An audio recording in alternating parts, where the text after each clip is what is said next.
வார்த்தை சங்கீதம் 67 அதிகாரம் 2 தேவரீர் எங்களுக்கு இறங்கி எங்களை ஆசீர்வதித்து உம்முடைய முகத்தை எங்கள் மேல் பிரகாசிக்க பண்ணும்.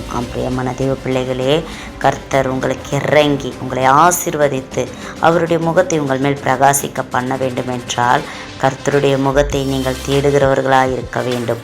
பாருங்க, மோசே கர்த்தருடைய முகத்தை தேடினபடியினாலே மோசேயின் முகம் பிரகாசித்தது. 10 கட்டளை வாங்கும் பொழுது மோசேயின் முகம் மற்றவர்கள் பார்க்கக்கூடாதபடி மோசேயின் முகம் பிரகாசித்தது.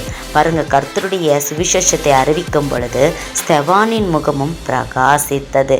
இயேசுவானவர் பிதாவை குறித்து பேசும் பொழுது பாருங்க, இயேசுவின் முகம் கூட பிரகாசித்தது. இன்று உங்களுடைய முகம் பிரகாசிக்க வேண்டும் என்றால் நீங்களும் தேவனுக்கு கீழ்ப்படிந்து கர்த்தருடைய வார்த்தைகளை குறித்து நீங்கள் பேசுங்கள். இரவும் பகலும் கர்த்தருடைய வேதத்தை வாசித்து